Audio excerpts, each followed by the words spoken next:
Olá, iniciamos mais um podcast da Faculdade Luciano Feijão. Eu me chamo Camila Ramos, sou professora do curso de Psicologia aqui da faculdade, sou mestre em Psicologia, psicóloga clínica com ênfase na abordagem centrada na pessoa. Tenho especialização na residência, modalidade de residência em cancerologia, especialista também em saúde coletiva. E venho trazer um novo episódio com uma temática super importante, em alusão à campanha Setembro Amarelo. Bem, eu também estou ministrando a disciplina Ações Terapêuticas em Situações de Luto. E a turma recebeu a proposta de realizar ações de prevenção, né? E uma delas foi justamente planejar montar esse episódio de podcast, intitulado Setembro Amarelo, Experiências, Desafios e Políticas em Saúde Mental e Prevenção ao Suicídio. Para isso, temos 3 convidados hoje. Quero agradecer por vocês terem aceitado o convite, poder compartilhar um pouco a experiência de vocês. Aí eu vou apresentar primeiro, vamos lá, Anastácia de Carvalho Silva, psicóloga pela UFPI, especialização em saúde da família e comunidade, em gestalt terapia, em educação ética e política. Ela também atua como psicóloga clínica e na rede de saúde mental de Sobral. Temos também como convidado Eduardo Martins, acadêmico de psicologia aqui da Faculdade Luciano Feijão. Ele tem atuação no CAPS-I, né, e no Centro de Psicologia Aplicada com ênfase na gestalt terapia. O interesse de estudo e pesquisa em gênero e desigualdades. E nosso último convidado, José Alexandre Rufino Cunha, ele também é acadêmico de psicologia aqui da Faculdade Luciano Feijão, tem atuação no Hospital Dr. Estevam, no Serviço de Psiquiatria e no Centro de Psicologia Aplicada da Faculdade, com ênfase na análise do comportamento, né? Gente, agradeço novamente por ter aceitado o convite e eu quero que vocês falem um pouco sobre a experiência de vocês justamente nessa temática, com esse público que é tão importante de cuidado, né, tão demandante de cuidado, de projetos que realmente sejam efetivos, né? E eu quero que vocês compartilhem um pouquinho, tá? Fiquem à vontade.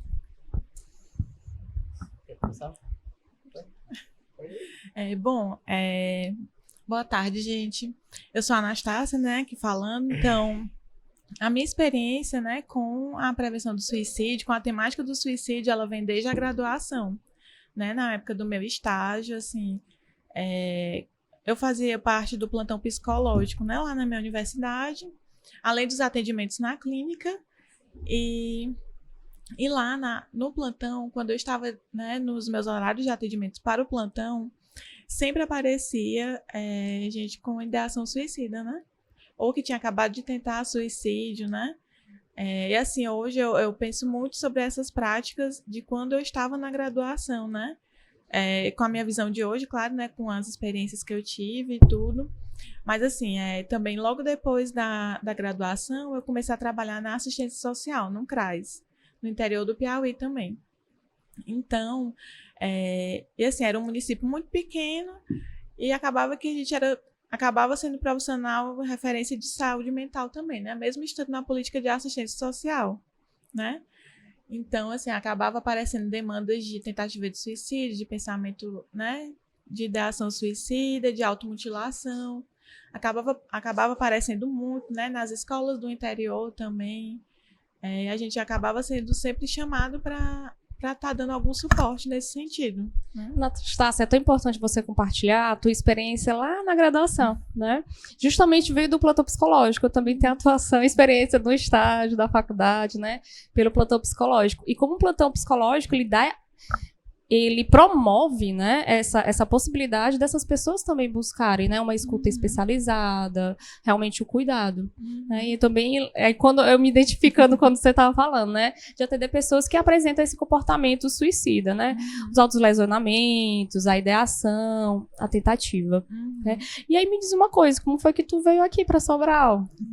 Assim, eu vim aqui para Sobral, né, porque a minha irmã já morava aqui, então acabei vindo passar um tempo aqui também, acabei passando na seleção da prefeitura e comecei a trabalhar na rede de saúde mental daqui, né? Logo que eu entrei foi no CAP geral, o CAPzinho ainda não existia, né? Assim, ele existia na tentativa de abrir, né? Mas assim, ele abriu em novembro de 2021, eu entrei na rede em setembro de 2021. Então, assim, aí, quando abriu o CAPZI, eu demonstrei interesse, né, para participar do CAPZI, porque eu gosto muito desse atendimento de crianças e adolescentes, né? Então, eu comecei a trabalhar no CAPZI. E Eduardo, como é que você foi parar também nessa área, né, no CAPSI? Foi um encontro, né, com a Anastácia. Pode compartilhar um pouquinho por que você escolheu essa área? Como foi? Boa tarde, né? Na realidade, desde o primeiro semestre de graduação que eu fiz, que eu entrei na graduação, me apaixonei pela saúde mental, né? Desde o segundo, na verdade. Quando eu me deparei com a luta antimanicomial, né? Eu me deparei com a história da luta, desde o princípio lá na França.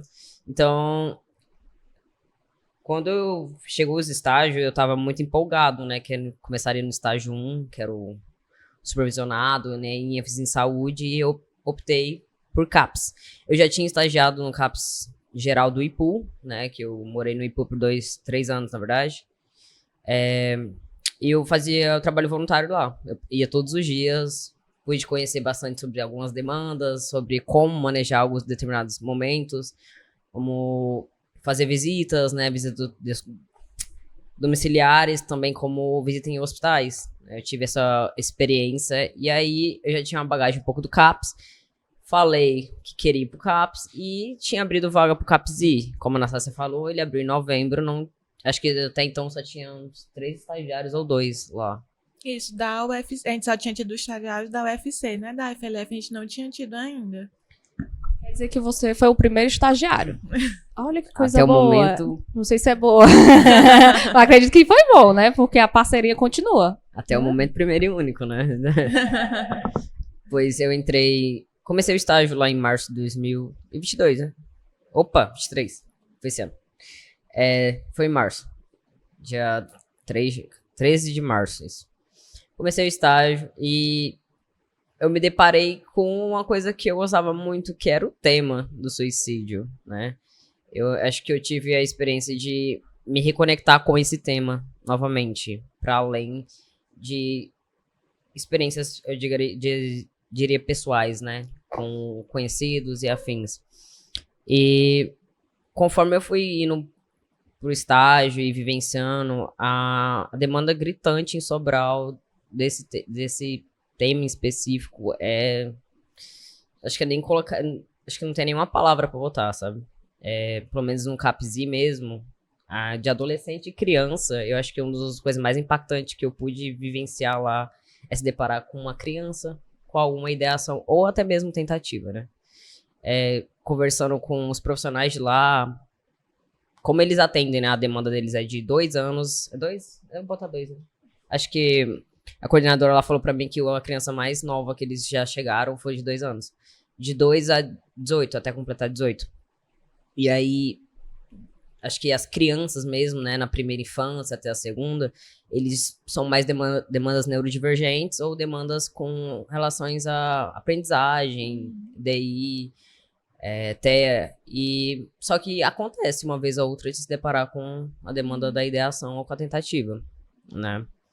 E é muito desesperador pra mim, pelo menos foi ver a mãe ou o pai, o cuidador da criança olhar e falar, eu não sei o que fazer. Pra mim foi muito impactante um atendimento que eu fiz junto com um profissional em que a mãe falou, ele disse que não, ele vem com o discurso de que não quer estar aqui no mundo. com coisas cotidianas, como ir tomar vacina. Não faz sentido pra mim, não queria estar aqui. E esse tipo de fala, ela já é uma fala onde a gente deve ficar alerta, né? É uma fala, e você se deparar com uma criança de 7, 6 anos falando isso, é um pouco chocante. É um pouco não, é chocante, na verdade. E aí, além dessas demandas de neurodivergentes, de adolescente, eu acho que é o principal, né? Lá no CAPS tem um turno, às terça-feiras da manhã, que se chama Atenção ao Risco, que é justamente voltado para esse tópico de ideações e tentativas. Então, toda criança ou adolescente que tem uma tentativa, que entrou dentro do CAPS por uma dessas questões, ou durante o tratamento teve algo parecido, ele tem esse acompanhamento durante esse atendimento, que é justamente para você analisar o risco e encontrar estratégias e manejos para que ela saia daquele momento que ela está vivendo. Uma dúvida. Como é que essa criança, esse adolescente chega com essa demanda? Eu digo assim, ele é encaminhado, ele vai com um responsável legal dele, vocês podem falar? No CAPSI, né, só se recebe a criança ou adolescente com o responsável legal, né? Seja pai, mãe, avó, né? Alguém que tenha alguma responsabilidade quanto àquela criança ou adolescente, né? Aquele usuário. Então, assim, a gente sempre pede, principalmente quando tem ideação suicida, né? A gente precisa que tenha uma pessoa que fique responsável por tomar as medidas de prevenção, né? Que são aquelas que a gente é profissional de saúde, a gente já conhece, né? Mas que é guardar todos os remédios, né? Esconder cordas, facas, objetos cortantes, né? Ter essas medidas de proteção contra, né, a ideação suicida, né? E assim, eu esqueci a outra pergunta. Pronto. Eu vou fazer a próxima pergunta, tá certo? E aí, no caso, eles chegam, né? E aí vocês trabalham com ambos, né? Como você está trazendo. Tanto a criança, adolescente e também esse responsável legal, sim, né? Existe um trabalho muito com a família também, né? Dentro do CAPSI, porque a criança ou adolescente, eles refletem também a família, né? E aí, Anastácia, quais são, assim, os fatores que... Porque a gente compreende que a questão do suicídio é multifatorial, não é? Mas o que é, assim, tópicos, né? As maiores demandas desse público? O que eu percebi durante a minha experiência é que tem muita questão de bullying, né? Muita questão de isolamento, né? Principalmente depois da pandemia, né? De não ter mais aquele contato diário com as crianças, de não saber como voltar à escola, né? De ter se isolado depois do retorno às aulas presenciais, né? Eu vejo muito essa questão do bullying muito presente com as crianças, né? Agora, os adolescentes também têm, assim, né? Essa questão do bullying, mas são muitas questões de coletivo também, assim, né? A questão da automutilação, de meio que passar, né? De se tornar pertencente a um grupo, às vezes, né? A automutilação. Eu já vi numa adolescente lá, né? Que várias meninas do mesmo grupinho faziam automutilação como uma forma de pertencer a esse grupo, né? Por exemplo. Mas aí, Anastácia, nesse caso, é de pertencimento ou é o efeito contágio? Assim, fica esse questionamento, né? Fica. É uma questão bastante complexa, né? Não tem como a gente dizer também de todos, né? Qual é o motivo de todos, né? E aí você me traz, né, e me chega que é super importante o atendimento com vocês, com esses pacientes, com os familiares, mas para além deles também, né? Por isso que é um problema de saúde pública, né, que a gente fala, mas que é super importante a gente trabalhar com esses outros grupos, saindo do CAPS, saindo da saúde mental, né? Podendo alcançar outras áreas, como foi falado, né?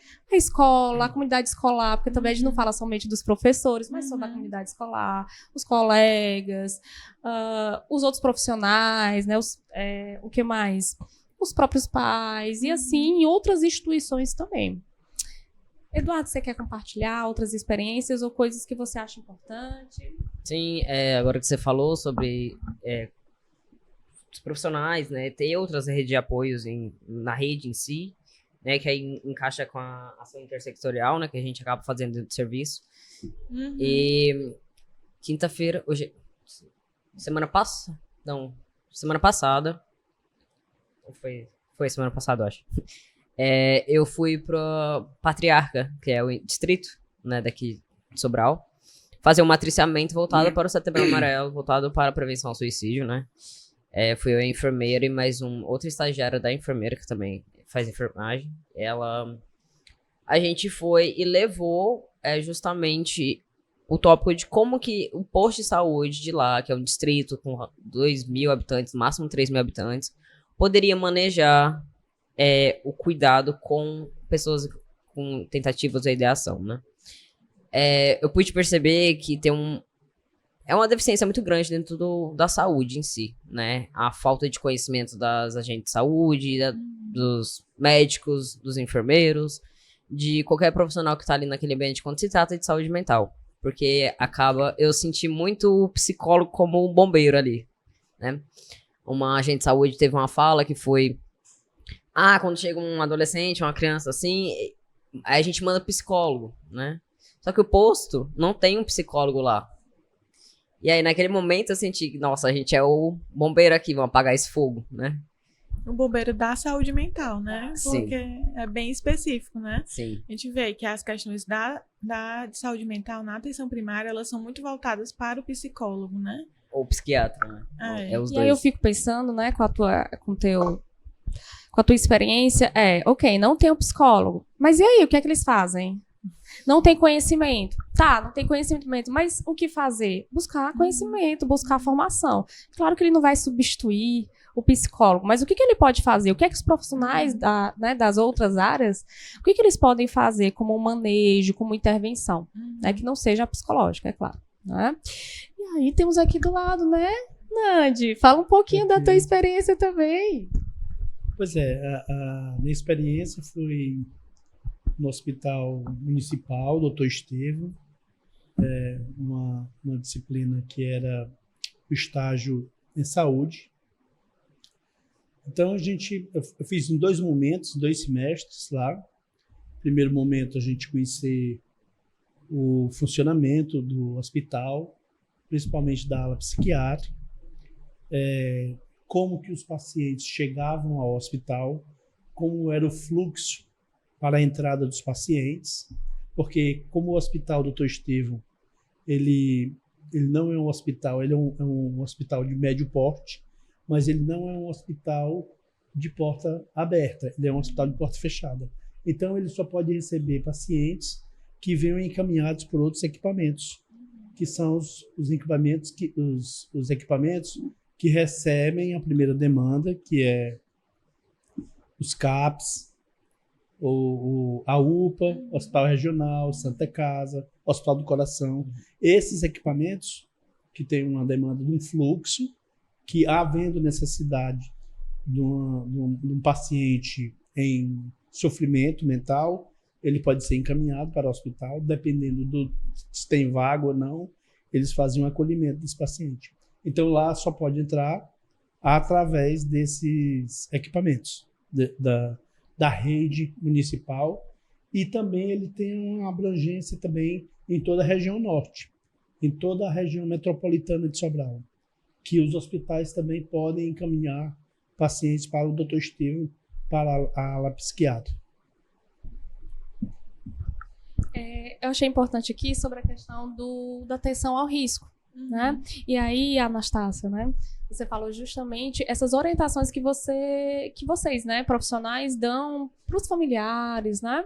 E eu quero saber, assim, né, se possível, quais são os outros fatores de risco? Porque, assim, a casa vai se reorganizar naquele momento, né? Esconde aqui, tira ali, mas a realidade continua a mesma. E a realidade desse tipo de dinâmica familiar, a realidade da sociedade, as vulnerabilidades, né? E como é que vocês lidam, ou como é que vocês articulam, se é que é possível, né, com a realidade do trabalho de vocês e também da rede de vocês? Assim, a questão do suicídio realmente envolve todo mundo que está ali em volta, né? Seja familiares, amigos próximos, né? Então, assim, realmente a gente tem esse momento de conversa com o usuário, né? Mas também tem a conversa com a família, né? Para saber como é que tá pela visão da família, né? A gente sempre faz esse momento, né? pessoal lá no Capizinho, no caso. Que eu tô em outro núcleo agora, né? Mas que daqui a pouco a gente vai falar também. Mas, enfim, é mais isso, né? E, assim, só retomando um pouquinho, eu lembrei também que algumas questões que eu percebia bastante nas ideações suicida, no comportamento autolesivo, são as questões de violência, né? Principalmente violência sexual, e também questões de identidade de gênero, né? De relações com a família, né? Com os pais, professores também, né? Com outros alunos, outros adolescentes, né? Podem ser tanto fatores protetivos quanto fatores estressores, né? E aí a questão dessa, como é que eu posso, diferenciação dos fatores protetivos e estressores, né? É justamente, é o outro que vai dizer. Não é a gente, psicólogo, mas é o paciente que traz, né? O que pode ser um ou outro. Você percebeu isso também, essas demandas? Essas outras demandas que a Anastácia conseguiu identificar? Sim, muito, na verdade. Eu acho que não tem como colocar um motivo apenas, né? Como você falou, o suicídio ele é multifatorial, né? Então, mas os fatores estressores dentro que eu percebi na minha experiência acompanhando esses adolescentes e crianças relações intrafamiliares. É dentro. Tem as questões do bullying, tem as questões com convívio social, né? As relações sociais dos adolescentes, principalmente quando eles são muito tímidos, vamos dizer assim, né? Mas acabam não tendo tanta socialização dentro da escola, ou no ambiente escolar, na sala de aula, e só que em casa isso reflete, né? Os pais vêm com um discurso de não sei o que fazer, não sabe manejar, não sabe como, e sempre acaba jogando pra gente, psicólogo, como se a gente fosse o detetor da palavra, né? Você tem que fazer isso e aquilo. O sujeito do suposto saber. Exato. Exatamente. Mas sim, o que eu percebi mesmo é as relações intrafamiliares. Achei interessante o que a Anastácia falou sobre a questão de gênero. E aí você também identificou, já que é algo dos seus estudos e pesquisa. Eu acho uma coisa que eu admiro muito no CAPSI, além, pelo menos, né, que é a identidade de gênero e a orientação sexual que eles colocam. Quando você entra no CAPSI, tem um banner. Tem um banner lá que explica o que é orientação sexual, o que é identidade de gênero. E eu achei isso muito bacana, porque eles perguntam para o adolescente ou a criança como ela se identifica. Vamos supor que eu sou um adolescente, estou indo para lá e eu me identifico como homem trans. Eu coloco. Ele não vai se importar muito com o que o pai diz, né? Tipo, teve até um momento em que eu pude ouvir que foi uma criança. Ela falou assim, como é que você se identifica? Aí a mãe é branca, né? E aí eu sou preto. E aí o profissional colocou no prontuário que ele era preto. Porque ele se identificava como preto. Então é a partir da fala da criança e do adolescente. Eduardo, que informação importante, né, que você está compartilhando. A questão de não só validar o sofrimento, né, o que a criança adolescente está trazendo, mas também validar ela como indivíduo, com a singularidade, com o desejo dela naquele momento de identificação. Validar ela, a existência dela. Sim. Pode continuar, desculpa. Mas sim, em relação à identidade de gênero e orientação, é uma demanda muito gritante dos adolescentes, isso lá. Tinha um grupo de adolescentes semanalmente, né, e o tópico LGBTQIAPN+, eu acho que era um dos principais, assim, sabe? Que eles falavam, precisamos trazer mais esse tipo de tema pra cá, pra falar sobre, porque todos eles têm isso em comum da dificuldade dentro de casa. Religião também entrava muito, né? Os pais acabando colocando em cima a religião católica deles e acabando não se identificando. Enfim, são diversos fatores que eu poderia passar aqui horas falando sobre. Mas... E assim, no próprio serviço, né, são assuntos, né, tanto da identidade de gênero, orientação sexual, da religião, que a gente consegue trabalhar com eles também, né? É um espaço que eles têm para se abrir quanto a isso, né? Eu já cheguei a atender uma adolescente que eu perguntei, né, como é que ela se identificava. E aí ela disse que não sabia, né? Não sabia a identidade de gênero e a orientação sexual que ela se identificava.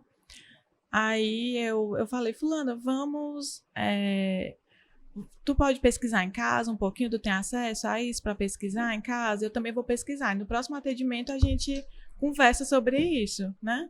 Para a gente tentar também, além de de fortalecer esse vínculo, né, com o usuário, né, a gente permitir também que ele se conheça melhor, né? E essas intervenções de vocês são tão importantes porque é respeito, né? Respeito à dor, respeito a ele, né? Continuando, né?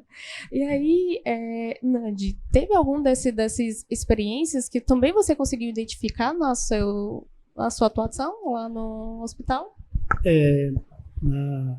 No estágio lá no Dr. Estevão, a gente fazia uns atendimentos, como estagiário, a gente acompanhava o psicólogo da própria instituição, nos atendimentos.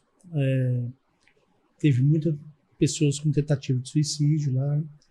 Então, eu, assim, na minha inexperiência, eu fiquei um pouco assustado quando você encontra uma pessoa que diz que tentou suicídio e que vai tentar de novo.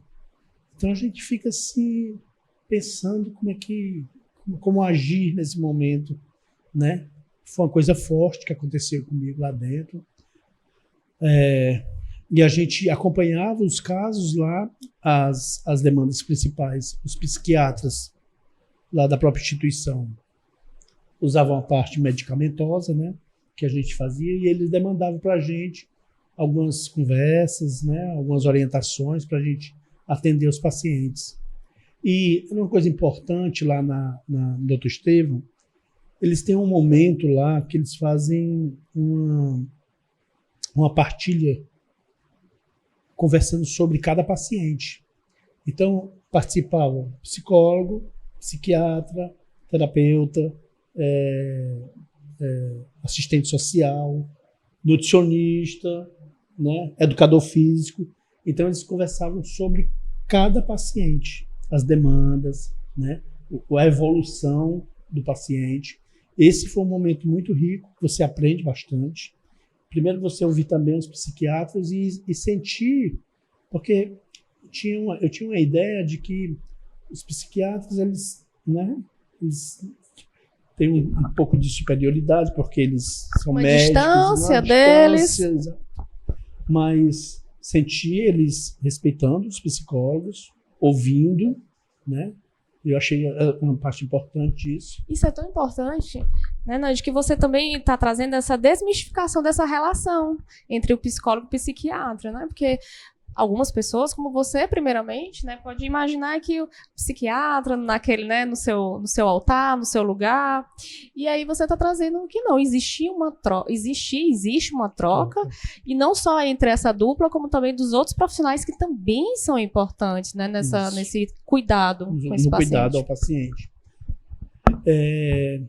Achei importante isso, e no segundo momento lá, no estágio, eu identifiquei uma carência muito grande dos acompanhantes e dos familiares dos pacientes. Que eu no segundo semestre, no meu estágio, eu tentei direcionar mais o atendimento para os familiares, para atender os familiares. A gente sentia eles meio que abandonados lá, porque o foco principal é o paciente, os atendimentos, e os familiares ficavam lá meio perdidos, só de acompanhantes, não tinha ninguém para ouvi-los, porque eu achei importante ouvi-los, porque eles são parte do sofrimento do paciente, eles sofrem tanto quanto. E aí eu foquei mais no atendimento aos pacientes e o atendimento também dos familiares. Ouvi muito medo, muito despreparo, desconectado, muitos não entendiam o que estava acontecendo, outros por falta de estudo mesmo, porque lá os pacientes que eram encaminhados para a ala psiquiátrica lá com problemas de adoecimento, de sofrimento, são pessoas de classe média, classe alta, classe baixa, pessoal de distrito, de interior. Então a gente via o sofrimento deles também, se preparam, muitos não sabiam o que estava acontecendo. E eu achei muito importante a psicologia dentro da ala psiquiátrica em atendimento para essas pessoas. E eu fiquei com foquei tanto nesse assunto que eu tentei fazer uma ala, um lugar de atendimento para os familiares, para os acompanhantes, um espaço direcionado para atendimento deles. Porque eu acho importante eles serem ouvidos também, orientados, porque eles vão fazer parte, na hora da saída do paciente, eles vão ser uma peça importante de conhecimento também para o retorno do paciente para o convívio com a sociedade. Depois da crise, do sofrimento, para o encaminhamento deles e o acompanhamento do familiar.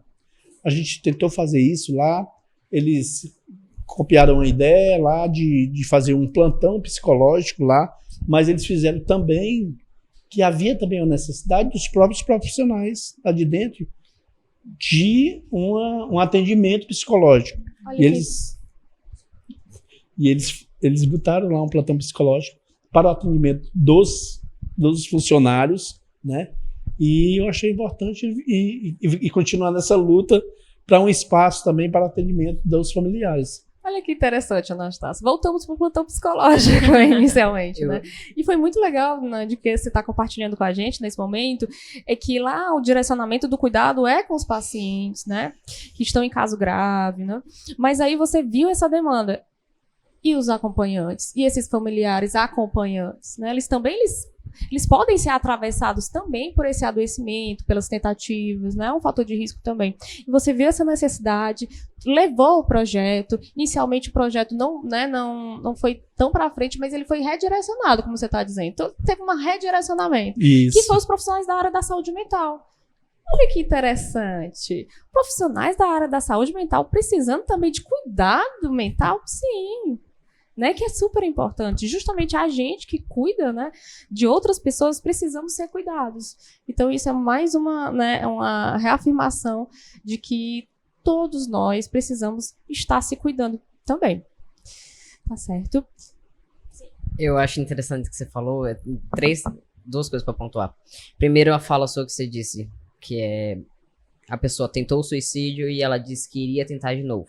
Aí a gente vê estatisticamente falando que a adesão, a volta ao hospital é muito grande, né? As pessoas que tentam e elas retornam porque naquele momento que ela tenta.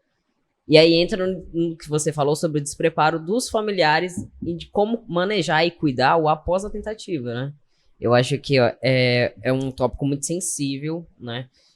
Semestre passado, foi ano passado, né? No setembro do ano passado, na disciplina de tanatologia, ministrado pela Camila. A gente teve a oportunidade de fazer um evento aqui na faculdade, né, sobre, e a minha equipe ficou responsável para falar sobre mitos e verdade, né? Então a gente tava com plaquinhas em frente na entrada da faculdade e se deparando com diversas pessoas de outros cursos, além da psicologia, que entendessem o que era mito e verdade sobre o suicídio. E uma delas que a gente tinha escolhido, a frase, era: depois que faz uma tentativa, esse é o momento que o perigo já passou, né, a pergunta. E as pessoas colocavam verdade, né, o perigo já passou. E aí a gente percebe naquele momento que a falta de conhecimento, e é justamente onde entra isso, no desamparo dos familiares, dos cuidadores em se deparar, e como manejar e como cuidar, né? Exatamente. E eu acho que é muito importante o trabalho que você fez, mas aí entra uma pergunta: o que poderia ter feito, ou foi feito, na fala que ele teve? Eu vou voltar e eu vou tentar de novo, né? Disse que iria tentar de novo.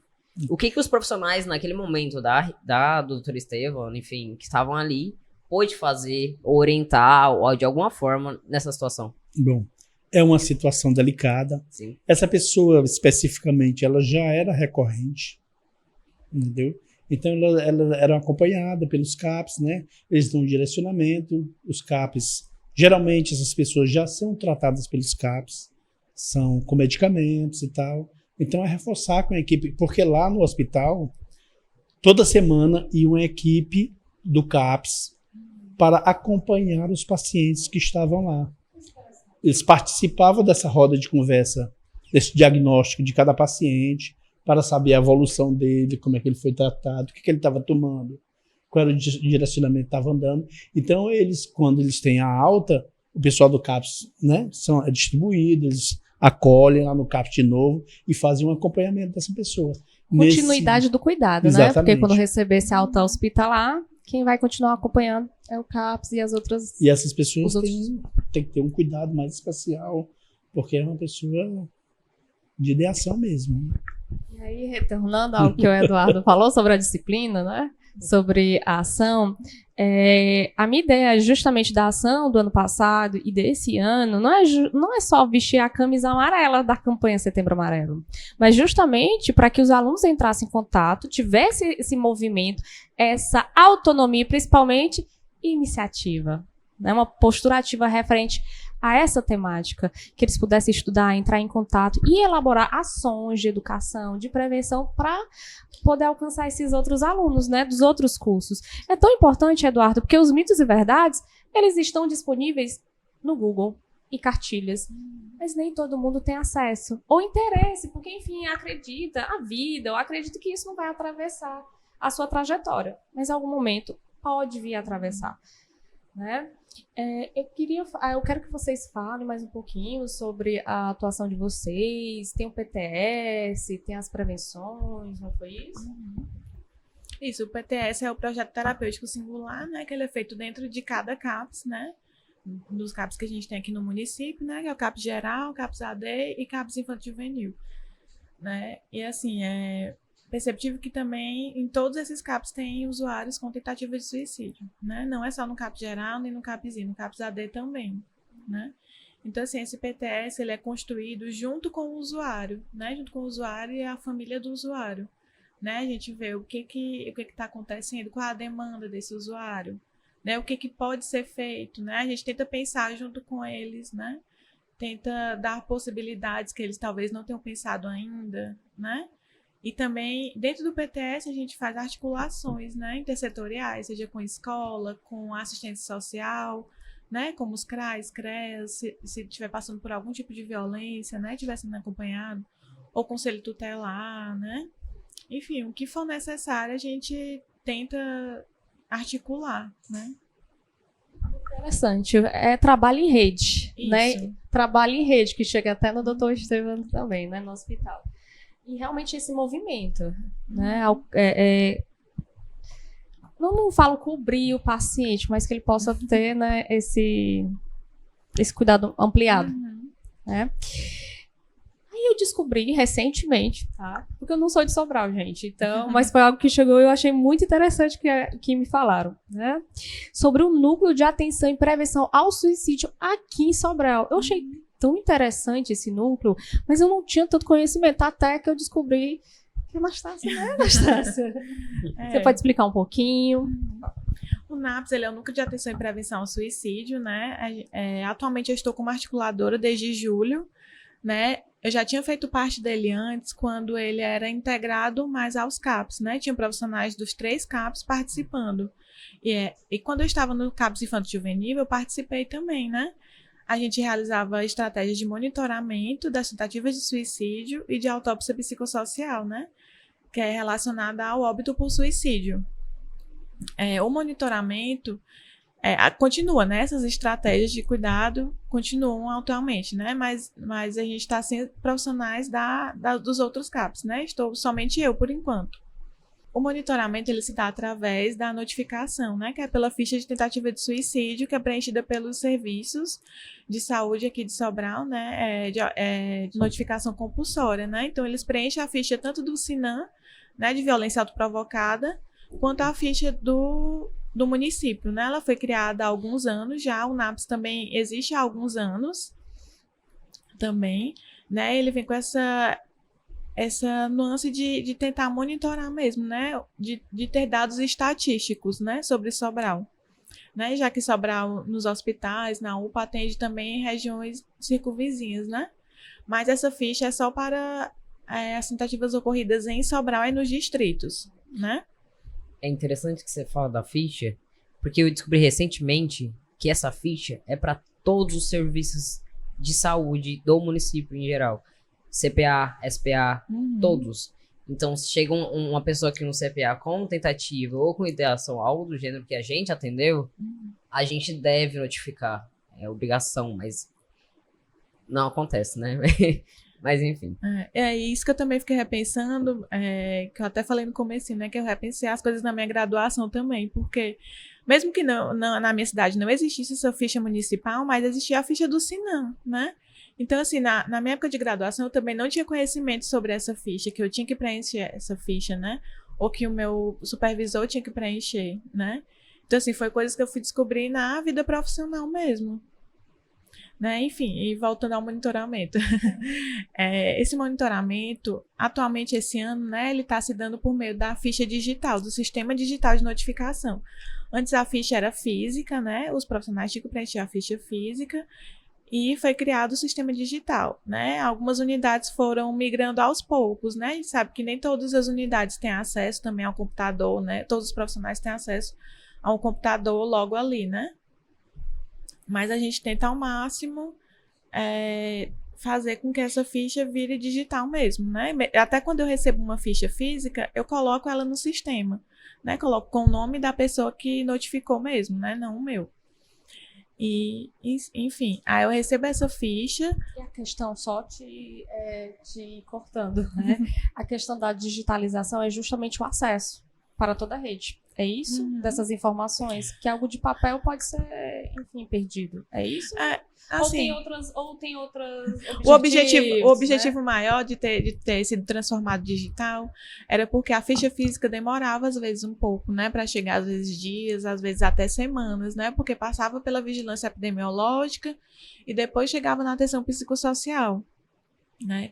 Então, a gente ficava pensando, né, como é que está sendo esse cuidado em relação a essa pessoa que tentou suicídio, sendo que já faz dias, semanas que ela tentou e a gente não sabe como é que ela está. Não sabe se ela foi atendida em algum lugar depois, né, se está sendo acompanhada, né, então aí foi pensado esse sistema digital para a gente poder ver na mesma hora, né. Hoje em dia, só eu tenho acesso às notificações preenchidas, né? A pessoa que notifica, ela preenche a ficha, manda e pronto. Né? Ela não consegue ver mais. Só eu que tenho acesso com login e senha, né? A essas notificações. Então, assim, aí eu vejo quando eu posso, né? Quando eu tô lá no computador, eu vejo, às vezes eu vejo no mesmo dia, às vezes eu vejo no dia seguinte, né? Dependendo se for feita à noite, de madrugada, né? E aí eu já entro em contato com um profissional que seja responsável por fazer a avaliação de risco, né? Eu identifico de onde aquela pessoa é, se ela tem prontuário em algum serviço, seja no CAPS geral, no CAPS AD ou no CAPS I, né? Se ela tiver prontuário, eu direciono já para o gerente daquele serviço, né? E o gerente entra em contato com o profissional de referência, o técnico de referência, né? Cada usuário dentro desses serviços, dos CAPS, eles têm um técnico de referência, né? Ou então, se for um usuário que não tem prontuário em nenhum desses CAPS, né? A gente vê de onde é que é o território, né? O CSF, né? Que é o Centro de Saúde da Família, o posto de saúde. E eu identifico o matriciador daquele território, né? Que o matriciador são todos os profissionais de nível superior da rede de saúde mental, dos CAPS, que estão dentro dos territórios, né? Sobral é coberta 100% nos territórios pelos matriciadores, né? Então, todo o território tem um profissional de referência para o matriciamento, né? Em saúde mental. Aí, eu identifico o matriciador e passo também para o gerente que é responsável pelo serviço que aquele matriciador atua, né? Por exemplo, se for um matriciador do centro e ela trabalha no CAPS AD, eu passo para o gerente do CAPS AD, né? E ele faz o contato com ela, o repasse. E aí eles fazem essa avaliação de risco, né? Eles podem tentar entrar em contato com o posto de saúde ou diretamente com a pessoa, né? Para fazer essa avaliação de risco, uma busca ativa, chamar a pessoa para ir no CAPS para fazer uma avaliação, né? Ou então marcar no dia do matriciamento para poder ir fazer uma visita domiciliar ou uma avaliação lá no posto, né? Aí eles fazem essa avaliação de risco que deve ser feita pelo profissional de saúde mental, né? Não é pela atenção primária, né? Porque é uma atividade da atenção especializada. Então, aí eles fazem essa avaliação de risco e me repassam, né? E lá no sistema também tem a parte para eu colocar a avaliação de risco. Eles me passam, né? Utilizar do cartão Babel, que é um instrumento validado, né? Então, tem lá a pontuaçãozinha do cartão Babel. Fica risco elevado, moderado ou baixo, né? Não sabia. O acompanhamento. Né? Né? Muito importante isso, né? Todo esse movimento. Gente, a gente está chegando no final do nosso podcast, tá? E eu quero saber se vocês querem deixar uma palavra, ou, enfim, final, algo importante sobre a questão, né, da prevenção ao suicídio. Pode ser? Pode ser. Ou se vocês quiserem compartilhar outra questão tão importante também sobre essa temática. Eu vou? Não, eu queria chamar a atenção dos familiares, a importância dos familiares. Existem os sinais. Eu acho que vocês já devem ter ouvido falar de algumas pessoas, depois de uma tentativa de suicídio num familiar seu. O que é que eu não percebi antes? Começa a lembrar como é que ela agia, o que é que faltou a gente perceber nisso. Por isso, ficar muito atencioso aos sinais, acompanhe seus filhos, seus familiares. Isso é importante, isso é uma prevenção importante na tentativa de suicídio. Eu acho que essa é uma ferramenta muito forte. Atenção aos sinais, converse com seus filhos, converse com seus parceiros, cuidado, atenção na situação amorosa dos seus filhos, sabe?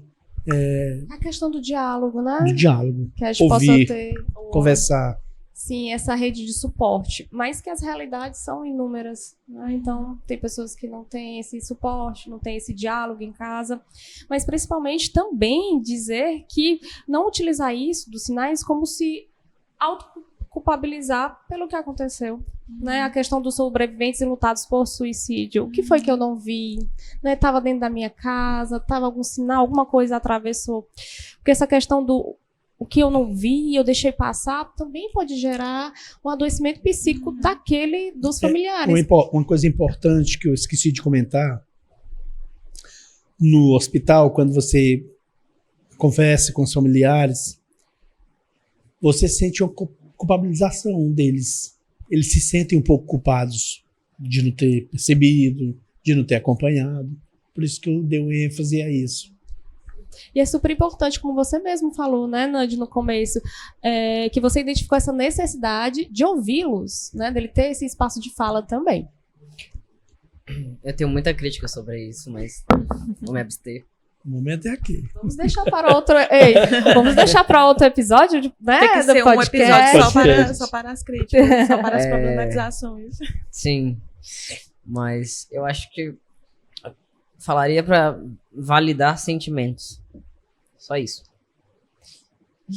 Acho que é um dos pontos importantes, e ver que crianças e adolescentes e qualquer ser humano ou ser humaninho tem sentimentos, e é só isso. Então, acho que é validação mesmo. Eu acho também que ter muito cuidado, né? Nessa época do Setembro Amarelo, aparecem sempre as pessoas nas redes sociais dizendo: eu tô com a caixa de mensagem aberta, né? Caso alguém queira falar. Mas a gente sabe que nem todo mundo tem um conhecimento adequado, né? Para poder ajudar as outras pessoas realmente, né? Efetivamente. Né? Então, acho que é mais procurar ajuda profissional mesmo, né? Sem deixar as relações, né, humanas, que também são muito importantes, né? Mas procurar o suporte tanto das relações próximas quanto profissional também. Acho tão importante que acho que é o que tu fechou, né? O podcast, mas justamente a questão de que nem todo mundo está preparado para ouvir, né? Ouvir, só para ouvir. Imagine o ouvir, né, pessoas em sofrimento psicoemocional, mas que, se acaso chegar uma pessoa em sofrimento, que a gente também possa ajudar de ouvir primeiramente e poder buscar ajuda junto com ela, né? Vamos juntos. Ou, olha aqui que eu achei interessante esse dispositivo, tem esse número. E aí, gente, sobre os dispositivos, sobre os números, eles estão acessíveis, tá certo, na internet. Podem colocar a campanha Setembro Amarelo, a Associação Brasileira de Psiquiatria, tem o Ministério da Saúde, tem várias cartilhas. tá certo? Com as redes, o site, os plantões psicológicos gratuitos também online, tá certo? Temos dispositivos. Pode ser que esses dispositivos não consigam alcançar um montante de pessoas em sofrimento, mas que é importante a gente validar que existe sim. E aí eu quero agradecer. Tá certo, foi muito bom, foi muito massa esse momento. Achei muito importante porque eu aprendo muito. Gente, se vocês gostaram desse episódio, deixa um like aqui embaixo, tá certo? Siga a nossa página, Faculdade Luciano Feijão, FLCast. E eu quero compartilhar as nossas redes sociais também, né? Vamos ter esse momento. Eu soube que o Eduardo não tem redes sociais por enquanto, tá certo? A Anastácia quer compartilhar? Eu tenho um perfil profissional, é psi.anastácia Carvalho. Não tem nenhuma publicação ainda, mas vai ter. E se vocês quiserem também me seguir, né? Vou me divulgar, Camila Ramos Psi, tá certo? Obrigada.